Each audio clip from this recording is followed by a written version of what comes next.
যে আল্লাহ রাব্বুল আলামিন আমাদেরকে দুনিয়াতে তার দাসত্ব, তার গোলামি, তার গুলামিত্ব করার জন্য দুনিয়াতে প্রেরণ করেছেন, তার বিধিনিষেধ মানার জন্য দুনিয়াতে প্রেরণ করেছেন।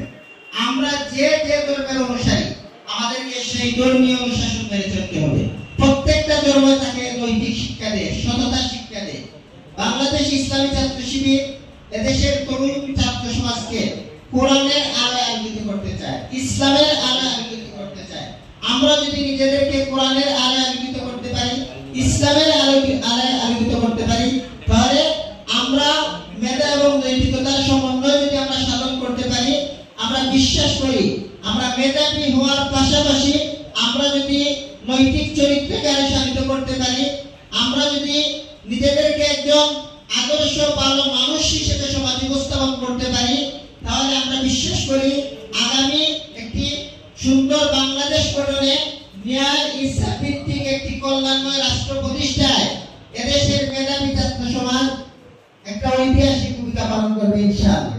শিক্ষার্থী বন্ধুরা, তোমরা কিছুদিন পরে যখন কলেজ ক্যাম্পাসে যাবে, সবচেয়ে বেশি গুরুত্বপূর্ণ যে কাজটা করতে হবে, এসএসসি লেভেলের তোমরা যতটুকু প্রস্তুতি নিয়ে তোমরা মেধার স্বাক্ষর রেখেছো, তার চেয়ে দ্বিগুণ প্রস্তুতি নিয়ে ইন্টারমিডিয়েট লেভেলে তোমাদেরকে ভালো ফলাফল অর্জন করতে হবে। তোমরা যদি মনে করো ইন্টারমিডিয়েট ফার্স্ট ইয়ারে ডোন্ট কেয়ার মনোভাব নিয়ে যদি পড়ালেখায় অমনোযোগী থাকো, তাহলে তোমাদের ভবিষ্যৎ সুন্দর হবে না। সেজন্য কলেজ ক্যাম্পাসে যাওয়ার পর তোমাদেরকে বিভিন্ন ছাত্র সংগঠন তোমাদেরকে বিভিন্ন মতবাদ বা আদর্শের দিকে আহ্বান করবে।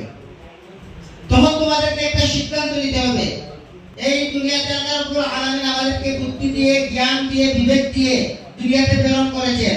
আমরা জ্ঞান দিয়ে ভালো মন্দের পার্থক্য নির্ণয় করতে পারি। বিভিন্ন ছাত্র সংগঠন বিভিন্ন মানব রচিত মতবাদের দিকে, বিভিন্ন আদর্শের দিকে তোমাদেরকে আহ্বান করবে।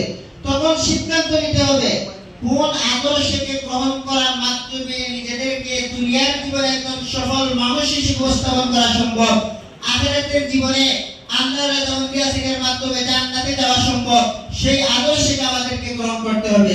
ইসলামী ছাত্র শিবির তার প্রতিষ্ঠার পর থেকে মানব রচিত কোনো মতবাদের দিকে ছাত্র সমাজকে আহ্বান করছে না। ইসলামী ছাত্র শিবির দেশের ছাত্র সমাজকে ইসলামের কল্যাণময় পথের দিকে আহ্বান করছে, আল কোরআনের দিকে আহ্বান করছে। আল্লাহ সুবহানাহু ওয়া তাআলা আমাদেরকে যে আদর্শ সিলেক্ট করে দিয়েছেন, লাকাদ কানা লাকুম ফি রাসূলিল্লাহি উসওয়াতুন হাসানাহ, তোমাদের জন্য সর্বোত্তম আদর্শের অধিকারী হচ্ছেন মুহাম্মদুর রাসূলুল্লাহ সাল্লাল্লাহু আলাইহি সাল্লাম। ইসলামী ছাত্র শিবির সেই রাসূল সাল্লাল্লাহু আলাইহি সাল্লামের অনুপম আদর্শের দিকে ছাত্র সমাজকে আহ্বান করছে। আমরা বিশ্বাস করি কেবলমাত্র শুধুমাত্র মুহাম্মদুর রাসূলুল্লাহ সাল্লাল্লাহু আলাইহি সাল্লামের আদর্শকে অনুসরণ এবং অনুকরণের মাধ্যমে ইহকালীন কল্যাণ এবং পরকালীন নাজাত রয়েছে। সেজন্য প্রিয় শিক্ষার্থী বন্ধুরা, আসুন আমরা আজকে যারা উপস্থিত হয়েছি, আগামী দিনে একটি সুন্দর সমৃদ্ধ বাংলাদেশ গঠনে আমরা নিজেদেরকে মেধা এবং নৈতিকতার সমন্বয় সাধন করে দেশ এবং জাতির নেতৃত্ব উপযোগী আদর্শ মানুষ হিসেবে আমরা তৈরি করবো ইনশাআল্লাহ। আল্লাহ সুবহানাহু ওয়া তাআলা আমাদের সবাইকে